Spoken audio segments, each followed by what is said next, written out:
Hey Maker, Snapseed is my absolute favorite photo editing app for makers. It's completely free, no hidden upgrades, no locked pro features, and it's packed with powerful tools that can make a huge difference in your product photos. Snapseed 3.0 officially launched in June of 2025, but right now it's only available for iPhone and iPad users. According to Google, there's no confirmed Android rollout yet, which means Android users are still on the older 2021 version. That's why I decided it was time to create a brand new Snapseed photo editing for product photography series, and this time focusing on the updated iOS version. This is video 1 in a 6-part Apple Edition series. Now, Android users, I haven't forgotten you. I already have a complete Snapseed series for the older version you're using, and you'll find the link to that playlist in the description below this video. And a quick heads up, Snapseed is a mobile app for smartphones and tablets. You can't download it directly to Mac or PC. There is a workaround using an Android emulator like BlueStacks, but it can be glitchy, so if you prefer editing on your computer, Snapseed might not be your best option. This series is perfect for you if you're a maker photographing and editing your own product photos. If you prefer to keep your entire workflow on your smartphone, and it's perfect for you if you want a free app that can do it all without paying a dime. If that's you, welcome. I'm Christina Nicole, product photography coach for makers, and in this first video, we're starting with the basic editing tools for beginners. I will be completing this series with my iPad so that you can see a much larger view of the app. But when it comes to the functionality of the app, it's going to be the same on your iPhone. So what we're looking at here is the home screen for Snapseed. This is where any photos that you've uploaded into the app and edited are going to live. You also have the option of tapping the plus sign at the bottom. This opens your Photos app and you can choose an image to edit. Once you have selected an image to edit, you're going to see that you have an option at the bottom for looks, faves, and tools. If we click on tools, it's going to bring up every possible tool that is available inside of Snapseed. First one we are going to look at is adjust.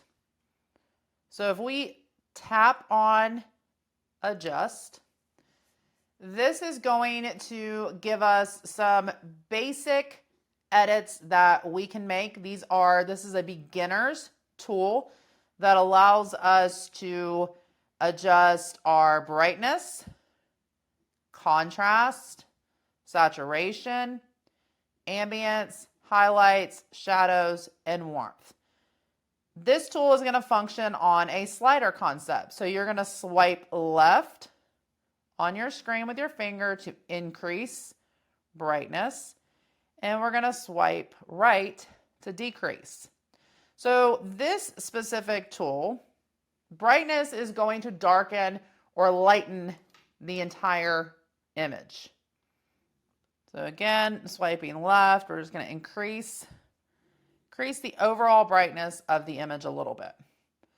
If we scroll up and select contrast, contrast increases and decreases the overall contrast in the image. So in photography, contrast means difference. So contrast is a range of brightness from the lightest to the darkest tones in the image. Low contrast photos have very similar tones, while high contrast photos have very different tones between light and dark.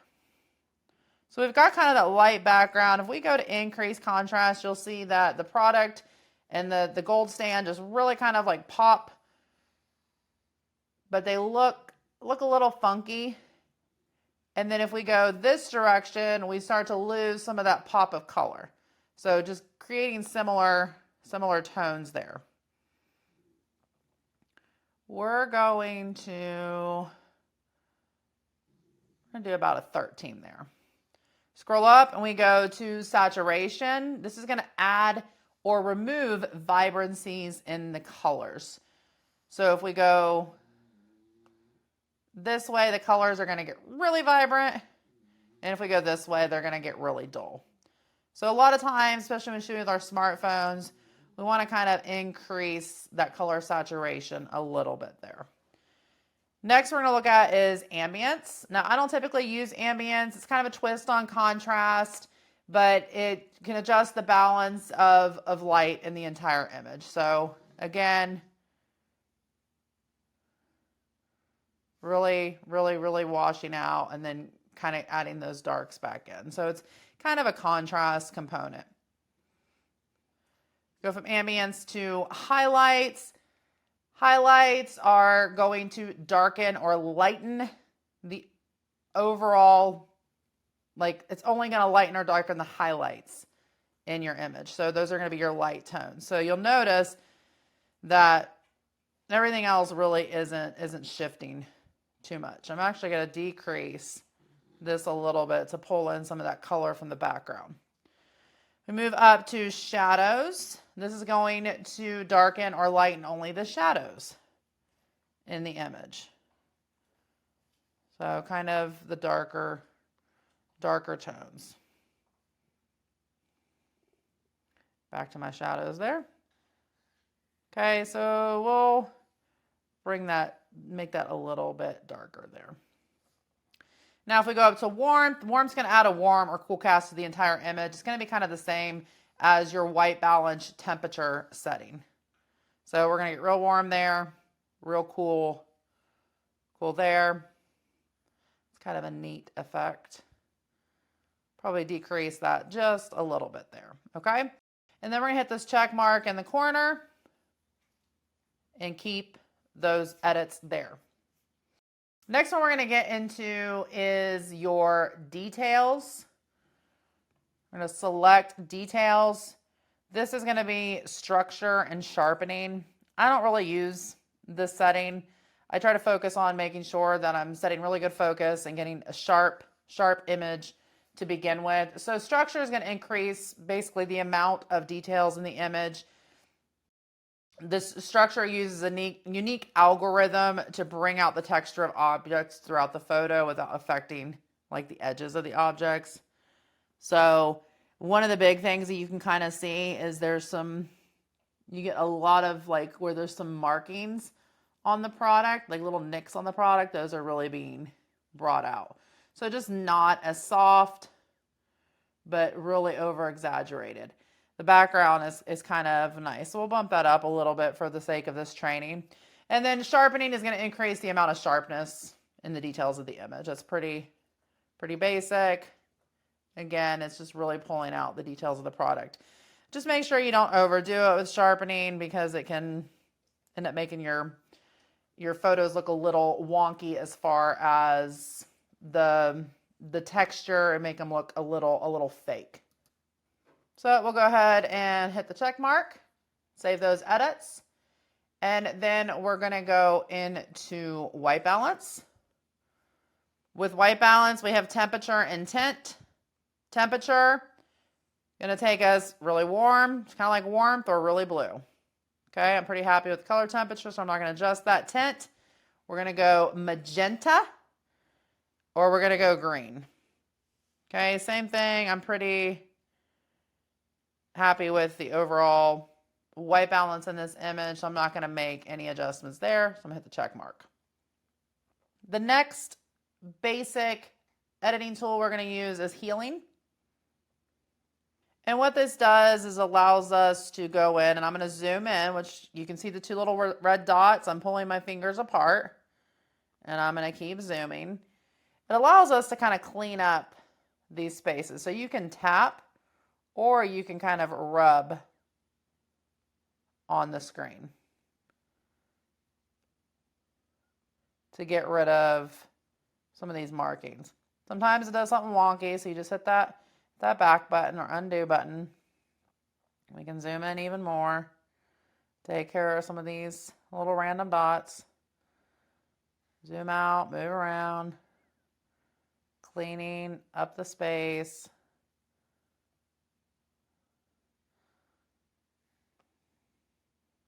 This is just going to add that extra layer of professional detail to our image and make it look really, really clean. So the heel tool's really great. And sometimes it just takes kind of playing with it to make sure that it isn't pulling from a portion of the image that we don't want it to pull from. So once we do that, hit the check mark. Next one we're going to look at is the crop tool. Okay. Crop tool is going to allow you to rotate the image by holding this button in the center.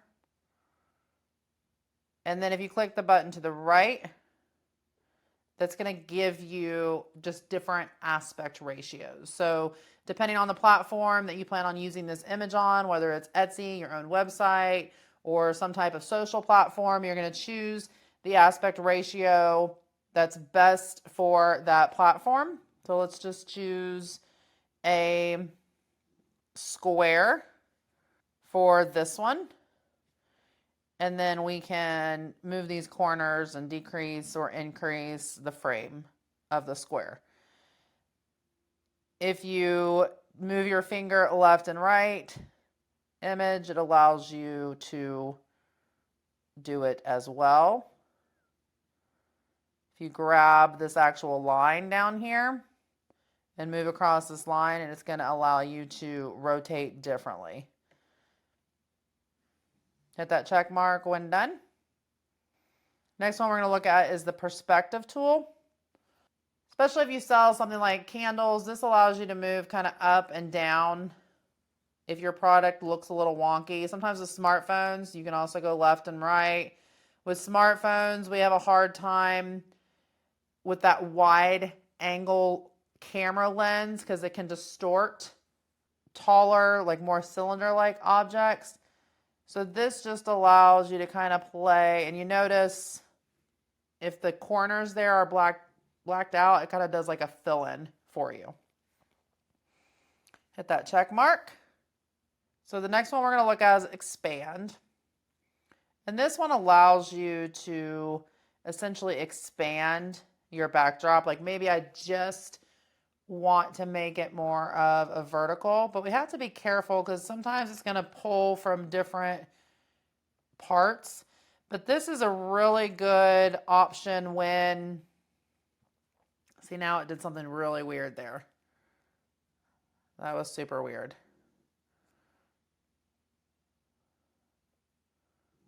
Now it's pulling different stuff. So this one's a little more glitchy. But this can be helpful if you need to resize a photo because you need it for a different platform and you didn't frame it properly. This can be useful if your backdrops weren't big enough to properly frame your image, okay? So it's just a neat little tool that you can potentially use there. When it comes to style, we are not going to look at style at all or creative.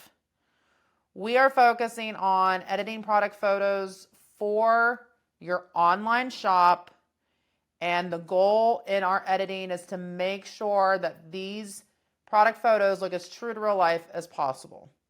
So anytime we add some kind of stylized filter or we do something like overly creative to the image, it's going to adjust the actual truth of the image in regards to the product's color and all of that. So in this series, we're going to stick to the adjust and correct and retouch and transform.